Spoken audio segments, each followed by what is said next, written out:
Hello everyone, welcome back to Kiran's English Hub. So we are continuing with the summaries of ninth class English here. So far we have completed till Unit 5, and in this video I am going to teach you Unit 6 Reading A, that is A Long Walk to Freedom. So this unit's whole theme is going to be freedom. So all the three readings are centered towards the theme freedom here. Let us look at the text that is prescribed for reading A. So as you can see the poster for this reading, here you can see that Indian flag is given, which symbolizes the independence. And later for the text reading A, we have two pictures here on the screen. Look at the following pictures and discuss the questions that follow. What do you know about the great persons in these pictures? Okay, so you should know the importance of these two people who are on the screen. So one is Mahatma Gandhi, another one is Nelson Mandela. So both of them, they fought for the freedom of their countries. Next question is, what similarities do you find in their lives? Okay, both similarities are that both of them are very educated very well at their very young age. Both of them wanted the freedom for their countries. Both of them fought for it, and both of them were also put into the jail. Okay, so they spent a long time in the jails, and finally uh, when they were alive, they got the freedom. So there are almost all the similarities between these two people, okay, between Gandhiji and also Nelson Mandela. Okay, so we have oral activity here, that is debate. Non-violence is the only solution for the present day crisis in the society and or the world. So, do you have to follow the non-violence or the violence? That is the question asked. So, look at the title here, A Long Walk to Freedom. This is a small extract which we can find from the writings of Nelson Mandela. And before getting into the text, let us go through about the author, that is Nelson Mandela. So, he was born on July 18, 1918. He was the first South African president to be elected in a fully representative democratic election. That means after the independence of South Africa, he was elected the president. Next, trained as an attorney, he helped from the Youth League of the African National Congress in 1944. So he was trained as attorney, and since then he had helped the Youth League, which was one of the organization in the African National Congress. In 1961, he abandoned peaceful protest and became head of the ANC's new military wing. So first he thought that with peacefulness he can grab this independence, he can gain this independence. But later he abandoned this peaceful protest and finally he joined the military wing of ANC's, which was a kind of rebellion group. He was sentenced to life imprisonment in 1964. Mandela came to symbolize black political aspirations and was named head of the ANC after his release on Feb 11. So he was the symbol. Nelson Mandela has become the symbol of African national freedom. And once he was released from the prison, he was named as the president of this ANC. Next one, he and F.W. de Klerk shared the Nobel Peace Prize for negotiating South Africa's peaceful transition to multiracial democracy. Okay, see, like in South Africa in those days, the major freedom was not of their finances or not of their people, but of the racism. So both Nelson Mandela and F.W. de Klerk worked towards this, the freedom from the multiracial democracy, and they were successful. And because of their work and because of their work towards this freedom, that too with the peaceful manners, they both got Nobel Prize. Okay, though, so that is a kind of sharing the Nobel Prize. After the ANC's victory in the April 1994 elections, Mandela worked to ease racial tensions, court foreign investment, and provide services to the victims of apartheid. See here, like Mandela worked to ease racial tensions in the sense, like just like we have caste, okay, in India, South Africans, they have the problems of racism. They have always racial tensions. People used to kill one another, like speaking about the race and racism. And Mandela was also successful to bring court for an investment. So he always, was kind of icon for the foreign investors, and he provided services to the victims of apartheid. That means the people, like who are the victims of this racism clash and all. Okay, so like after being under this type of racism effects and all, there are some people who are suffering. So he gave some services to this type of people. Got it, students? Now let us get into the text. So what he has worked for, how he has worked for, what he was and all. Now it is easy for us to get into the lesson and understand more about his life. So, a long walk to freedom is the lesson in which we see Nelson Mandela, who expressed his views both at his childhood and also his views after he has become serious about the freedom of the country. Okay, so in life, every man has two obligations. Obligations means responsibilities here. Okay, so what are the responsibilities? Obligations to family, to his parents, to his wife and children. And he has obligation to his people, his community, his country. So one responsibility is towards the family, towards the parents, towards the children and wife. Another responsibility is towards the people, towards the community and towards the country. In a civil and human society, each man is able to fulfill those obligations according to his own inclinations and abilities. Okay, so like civil human society, just like we have present day of India, this is called as civil society.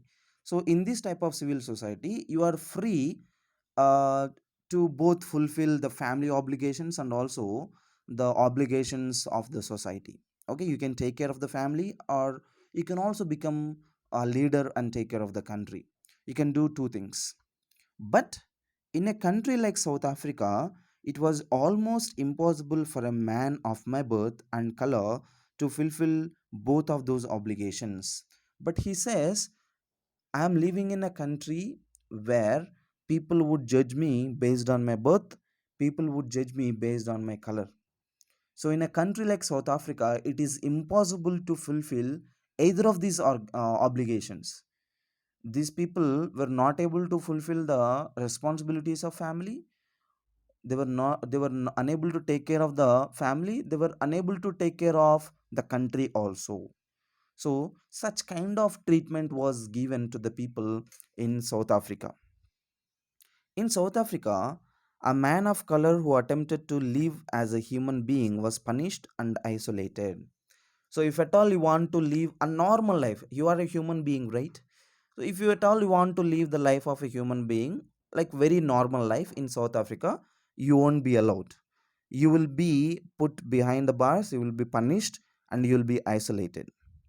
In South Africa, a man who tried to fulfill his duty to his people was inevitably ripped from his family and his home and was forced to live a life apart, the twilight existence of secrecy and rebellion. So, if at all a person from South Africa who wants to fulfill his duties to his people, that means if at all he wants to become a leader, then he will be dragged out of his family. He'll be forced to live the life apart. That means he will be separated from the family.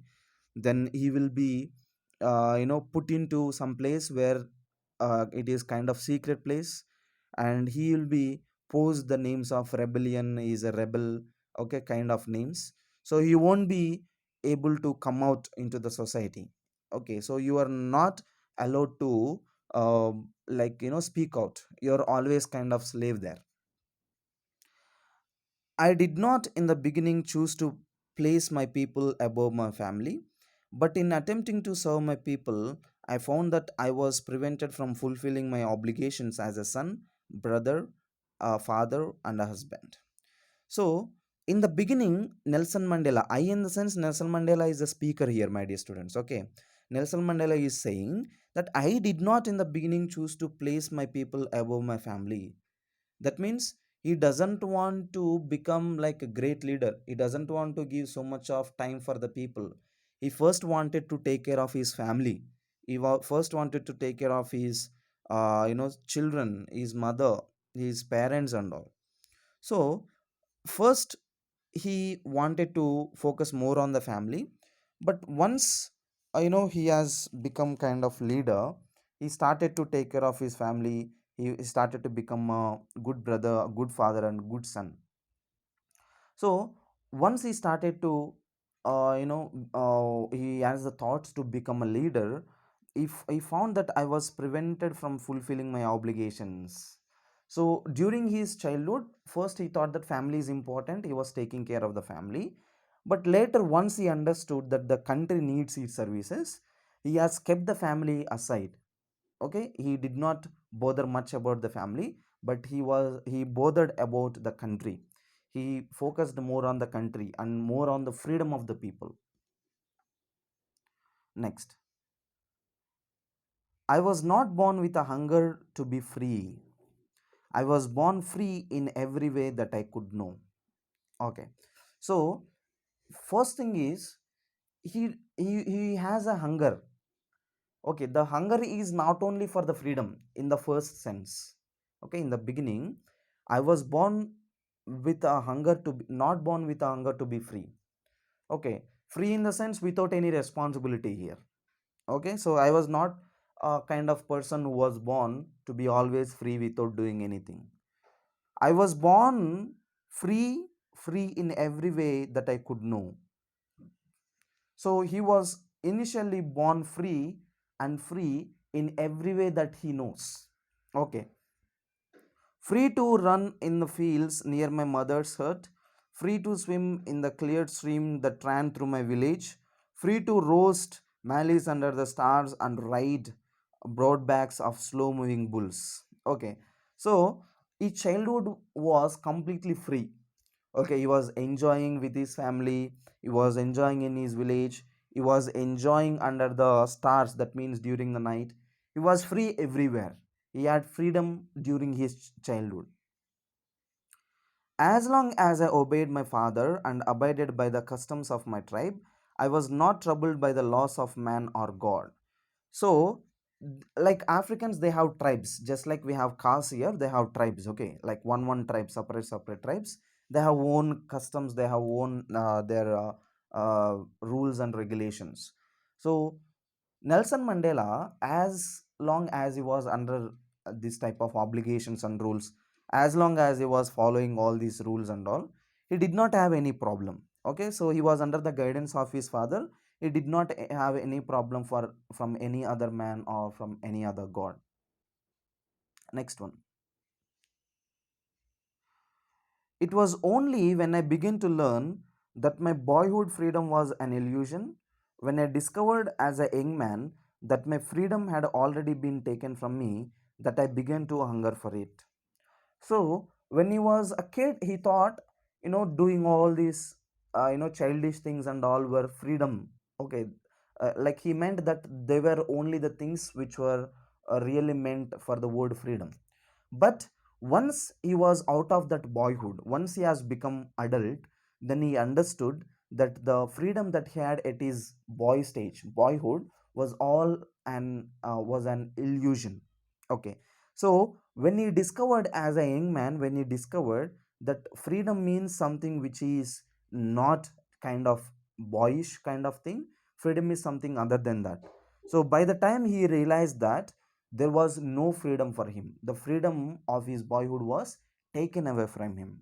Okay, and since then he started to have that freedom. So here freedom is when he has become young, the freedom is not to become just like childish, but the freedom is to have his own rights. Okay. At first, as a student, I wanted freedom only for myself. The transitory freedoms of being able to stay out at night, read what I pleased, and go where I choose. Later, as a young man in Johannesburg, I yearned for the basic and honorable freedoms of achieving my potential, of earning my keep, of marrying and having a family, the freedom not to be obstructed in a lawful life. So, once he has become a young person, he wanted to have a freedom to earn money, freedom to have family, freedom to have a wife, and freedom to have a family. Okay, so here he wanted a freedom that will not obstruct his family life. See, when he was a kid, he was enjoying the life outside. He went wherever he wanted to go. He did whatever he wanted to do. At that time he was a kid. But as you become young, as you become an adult, okay, you want to see yourself where you are earning good, where you are having a family, children, and life. But for Nelson Mandela it was impossible. Okay, during childhood he enjoyed very well, that was his freedom. But as he become young and young, like older and older, you know the freedom that really meant for him was not there. So in the society, the freedom was obstructed everywhere. Okay. But then I slowly saw that not only was I not free, but my brothers and sisters were not free. I saw that it was not just for my freedom I was curtailed, but the freedom of everyone who looked like I did. So once he started to have that freedom, he slowly came into realization that not only he was not having freedom, but also his brothers and sisters in the sense, not his family members, my dear students. Brothers and sisters means all the people in the society, they do not have freedom, they were not free, the freedom was completely curtailed from them. Okay, so everyone seem to be just like Nelson Mandela. Nobody has freedom in the society. That is when I joined the African National Congress, and that is when the hunger for my own freedom became the greater hunger for the freedom of my people. So when he realized that the same freedom that he wanted as a young man, that is the same freedom that was wanted by all the other people. So that is when Nelson Mandela joined African National Congress.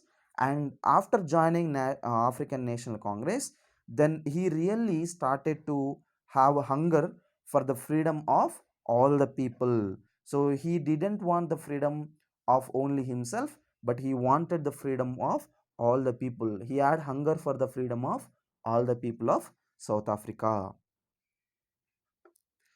It was this desire for the freedom of my people to live their lives with dignity and self respect that animated my life and transformed a frightened young man into a bold one, that drove a law abiding attorney to become a criminal, that turned a family loving husband into a man without home, that forced a life loving man to live like a monk. So, this freedom, the hunger for this freedom, the freedom of all the people, this made him a strong man. This transformed his life completely. This transformed a young frightened man into a bold man. This changed this law abiding citizen into a criminal. This hunger changed a family loving husband into a man without home. And this freedom, this hunger, forced a life loving man into a monk. Okay, that means to free his people, to give freedom to all the people of South Africa, he has become a criminal. That means he has to fight against that rules, right? So once you are fighting against that rules, you are called as criminal, right? And if you want to fight for that freedom of people, you have to leave all your family, you have to leave all your lavishness, you have to leave all your married life. So he gave up everything and he transformed himself completely.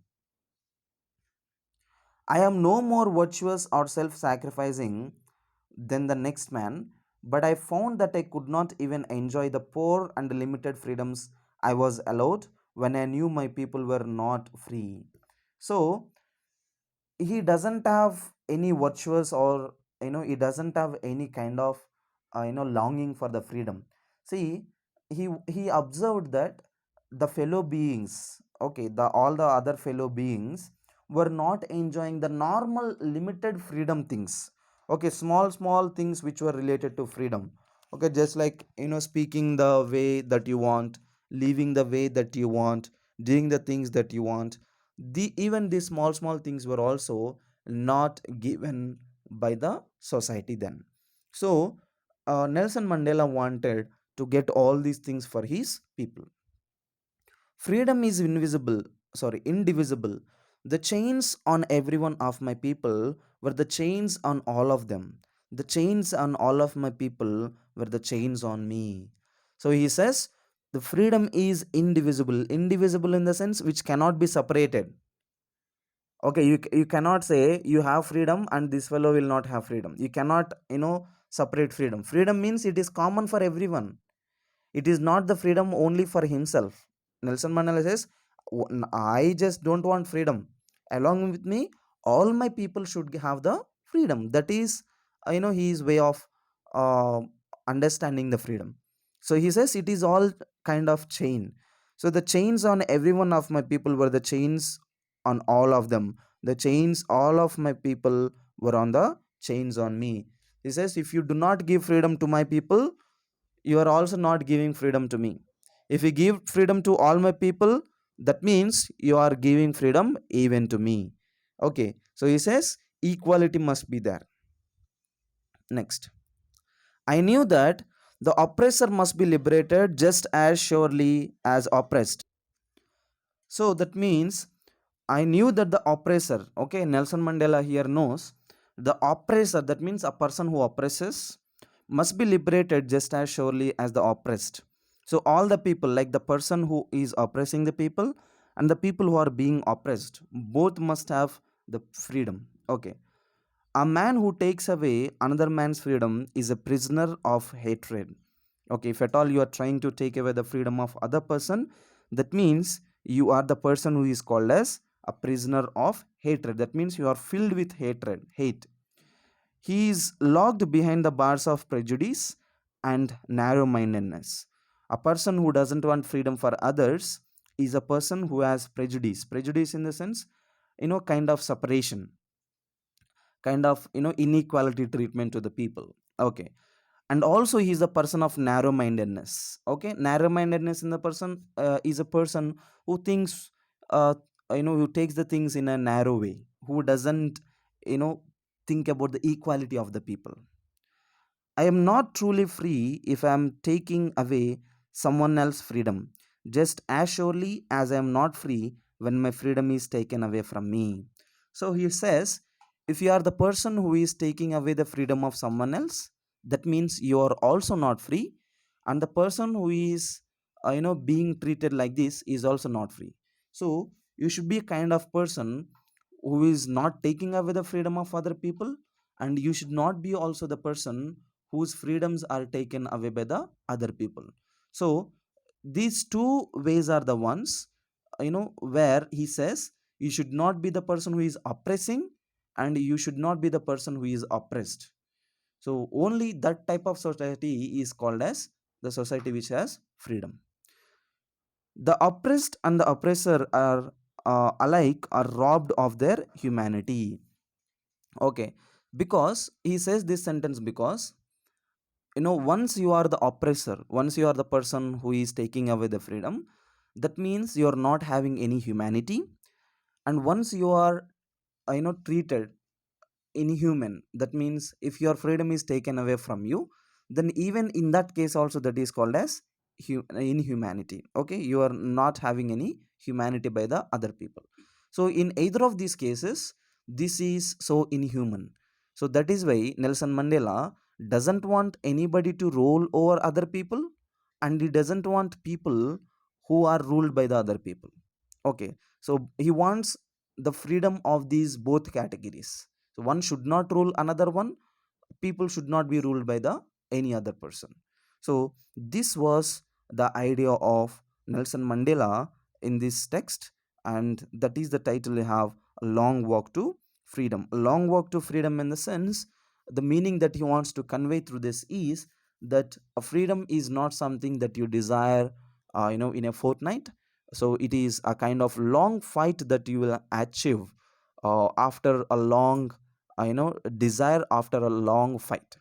Okay, so this is the reading you have for this A, and in the next one we will come up with the next reading. Thank you for watching.